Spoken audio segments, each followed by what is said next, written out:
मानवता की साझा भाषा। मौन खोज की कहानी मानव इतिहास के सबसे बड़े सवालों में से एक है। क्या एक साझा भाषा मौजूद है?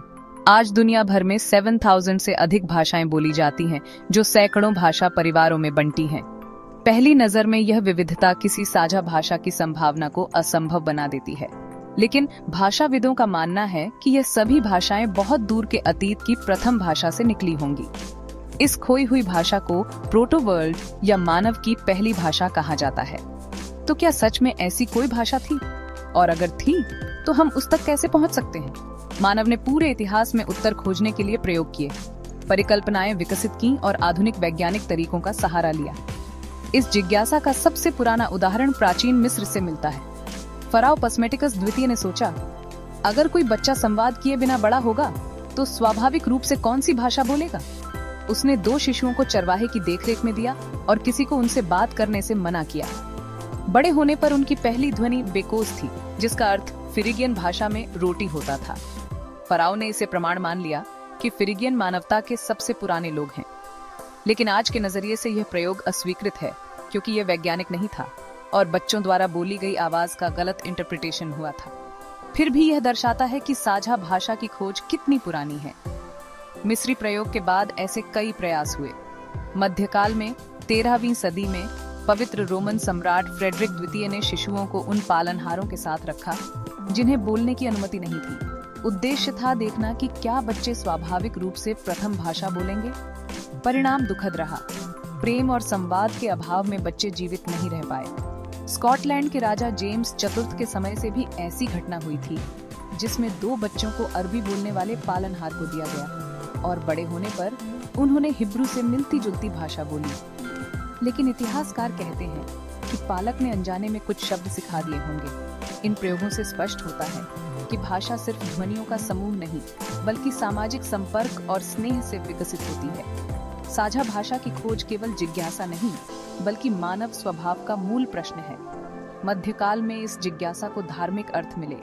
कई विचारकों ने माना कि पहली भाषा हिब्रू थी, क्योंकि धार्मिक ग्रंथों के अनुसार भगवान ने आदम से हिब्रू में बात की थी। यूरोप में कई सदियों तक भाषाई शोध सभी भाषाओं को हिब्रू से जोड़ने का प्रयत्न करते रहे। लेकिन जब चीन, अफ्रीका और अमेरिका की भाषाओं का अध्ययन हुआ, यह थ्योरी विरोधाभासी साबित हुई।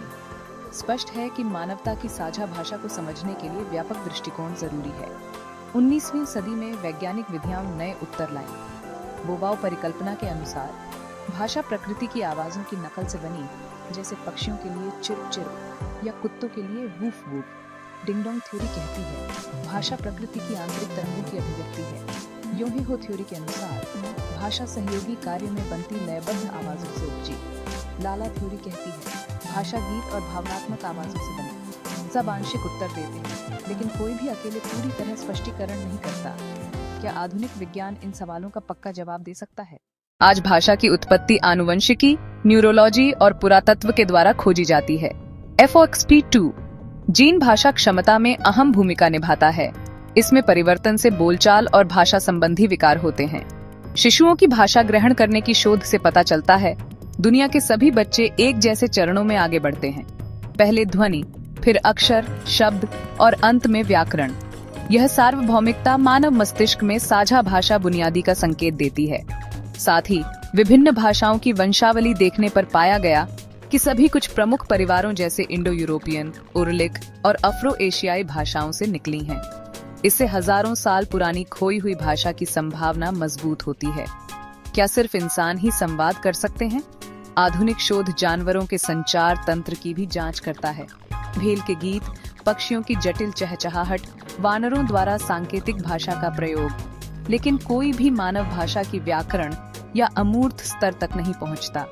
उदाहरणतः चिंपांजी सांकेतिक भाषा सीख सकता है और कुछ शब्द इस्तेमाल कर सकता है, लेकिन भूतकाल में क्या होगा जैसे जटिल काल का प्रयोग नहीं कर सकता।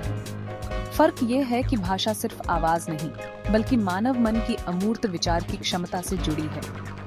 इतिहास में प्रत्येक समाज ने अपनी दृष्टि से साझा भाषा खोजी। मिस्र के फराओ, यूरोप के राजा, मध्यकालीन धर्मगुरु, आधुनिक वैज्ञानिक, सभी ने एक ही सवाल पूछा, मानवता की मूल भाषा कौन सी है? यह खोज सिर्फ जिज्ञासा नहीं, बल्कि पहचान और श्रेष्ठता का दावा भी थी। पस्मेटिकस फरिगियन, धर्मगुरु हिब्रू, यूरोपीय विचारक लैटिन को प्रथम भाषा घोषित करना चाहते थे। लेकिन आधुनिक विज्ञान अब श्रेष्ठता के लिए नहीं, बल्कि साझा मानव अतीत को समझने की कोशिश करता है। आज कोई सार्वभौकालिक मौखिक भाषा नहीं है, लेकिन मानवता ने कुछ क्षेत्रों में साझा संवाद के तरीके बनाए। गणित, संगीत, शरीर की भाषा और वैश्विक स्तर पर अंग्रेजी। ये ऐतिहासिक और सांस्कृतिक चुनाव का परिणाम है, न कि जैविक रूप से सार्वभौमिक भाषा। तकनीक के साथ कृत्रिम बुद्धिमत्ता और अनुवाद तंत्र भाषा की सीमाएं तोड़ रहे हैं। अब विभिन्न भाषाएं बोलने वाले लोग त्वरित अनुवाद ऐप्स से संवाद कर सकते हैं। तो क्या कभी सारी मानवता एक ही भाषा बोलेगी? शायद हाँ, पर तब भाषाओं की विविधता विलुप्त होने की कगार पर होगी। जबकि भाषाएं संस्कृति की स्मृति हैं, प्रत्येक दुनिया को देखने का अनूठा तरीका है। मानवता की साझा भाषा का सवाल इतिहास की गहराई से आज तक जिज्ञासा की कड़ी है। मिस्र के प्रयोग से लेकर मध्यकाल के कठोर प्रयास और आधुनिक आनुवंशिकी व न्यूरोलॉजी की खोजों तक, यह खोज बताती है भाषा सिर्फ ध्वनियों का मेल नहीं, बल्कि मानव होने की आत्मा है। भले ही कोई साझा भाषा न हो, सभी भाषाओं के पीछे मानवता की साझा कहानी छिपी है। शायद सच्ची साझा भाषा शब्दों में नहीं, बल्कि संवाद की इच्छा, अर्थ खोजने और एक दूसरे को समझने में है। इस प्रश्न का उत्तर अभी खुला है। क्या मानवता की साझा भाषा कभी मिलेगी, या असली उत्तर भाषाओं की विविधता में छुपा है? वीडियो को पसंद करना न भूलें, ताकि मानवता की साझा भाषा खोज की अद्भुत यात्रा साथ में खोजते रहें। अपनी राय कमेंट में शेयर करें। क्या आप मानते हैं कि सारी मानवता एक साझा भाषा बोलेगी, या विविधता ही असली धन है? हमारे नए कंटेंट की जानकारी के लिए सब्सक्राइब करना न भूलें।